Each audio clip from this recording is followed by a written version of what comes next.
അസ്സലാമു അലൈക്കും വറഹ്മത്തുള്ളാഹി വബറകാതുഹു. ഈ വർഷത്തെ ചെറിയ പെരുന്നാളിന് ഇരട്ടി മധുരമാണ് അള്ളാഹു നമുക്ക് നൽകിയിരിക്കുന്നത്. ഒന്ന്, ദിവസങ്ങളുടെ നേതാവായ പരിശുദ്ധമായ വെള്ളിയാഴ്ച ദിവസത്തിലാണ് പരിശുദ്ധമായ ചെറുപെരുന്നാൾ, ചെറിയ പെരുന്നാൾ നമ്മൾ ആഘോഷിക്കുന്നത്. സാധാരണയിൽ തന്നെ വെള്ളിയാഴ്ച രാവിലെ വല്ലാത്ത പ്രതിഫലമാണ്, പ്രാർത്ഥനയ്ക്ക് വളരെയധികം പെട്ടെന്ന് ഉത്തരവാണ്. എന്നാൽ എന്റെ പ്രിയപ്പെട്ട സഹോദരങ്ങളെ, എന്റെ സഹോദരിമാരെ, ഈ പരിശുദ്ധമായ ചെറുപെരുന്നാളിന്റെ രാത്രിയും വെള്ളിയാഴ്ച രാവും ഒരുമിച്ച് വരുമ്പോൾ പ്രാർത്ഥനയ്ക്ക് വലിയ ഇജാബത്ത് അല്ലാഹു നൽകുമെന്ന് മഹത്തുക്കൾ നമ്മളെ പഠിപ്പിക്കുന്നുണ്ട്. സ്വന്തം ഭാര്യ സിന്ദാബ, ഞാനും എന്റെ കുടുംബവും, ഞാനും എന്റെ കുട്ടികളും, ഞാനും എന്റെ ജീവിതവും മാത്രമായി നമ്മുടെ പ്രാർത്ഥനകളിൽ ഒതുങ്ങരുത്. എനിക്ക് മക്കളെ തരണേ, എനിക്ക് കുടുംബം തരണേ, എനിക്ക് നല്ലൊരു ജീവിതം തരണേ, എനിക്ക് സമ്പത്ത് തരണേ, എനിക്ക് കാറ് തരണേ, ജീപ്പ് തരണേ, ഒക്കെ നമുക്ക് തേടാം, ഒക്കെ ശരിയാ. എല്ലാം നമുക്ക് നമ്മുടെ റബ്ബിനോട് ചോദിക്കാം. അള്ളാഹു എല്ലാം സ്വീകരിക്കും.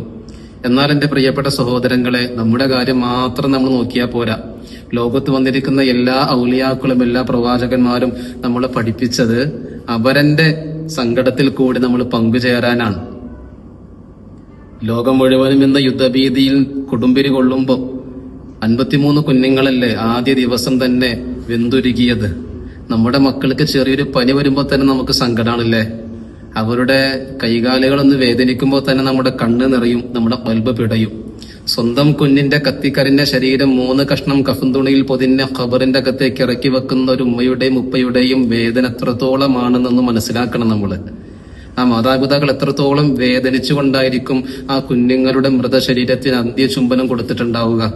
ഇനി ഒരിക്കലും നൊന്ത് പ്രസവിച്ച കുഞ്ഞിനെ കാണാൻ കഴിയില്ലല്ലോ. ഒരുപാട് സ്വപ്നങ്ങളുമായി ആഗ്രഹങ്ങളുമായി വിദ്യ നുകരാൻ വിദ്യാലയത്തിന്റെ തിരുമുറ്റത്തേക്ക് എത്തിയ പിഞ്ചു പൈതങ്ങൾക്ക് നെറുകയിൽ, ആ കുഞ്ഞുങ്ങളുടെ നിറയൊഴിച്ച് ആ കുഞ്ഞുങ്ങളെ യമപുരിക്ക് പറഞ്ഞയച്ച കാട്ടാളന്മാരുടെ നരനായിട്ട് അവസാനിപ്പിക്കാൻ നമ്മൾ റബ്ബിനോട് ദുആ ചെയ്യണം. യുദ്ധം ഒരിക്കലും സമാധാനമല്ല കൊണ്ടുവന്ന് തരുന്നത്. ഒരമ്മയുടെ വിലാപവും നമ്മൾ കേൾക്കരുത്. ഒരു കുഞ്ഞിന്റെയും രോദനം നമ്മൾ കേൾക്കരുത്. ഒരു വീടും അനാഥമാകരുത്. ഒരു ഉമ്മക്കും മക്കളെ നഷ്ടപ്പെടരുത്. വാപ്പിച്ചിയെ ഉമ്മച്ചിയെ എന്ന് വിളിക്കുമ്പോൾ മറുപുറത്ത് വിളി കേൾക്കാൻ ഉമ്മയും ഉപ്പയും ഇല്ലാത്തൊരവസ്ഥ ഒരു മക്കൾക്കും വരരുത്. ആത്മാർത്ഥമായി നമ്മൾ പ്രാർത്ഥിക്കണം, നമ്മൾ ദുആ ചെയ്യണം ലോക സമാധാനത്തിന് വേണ്ടി.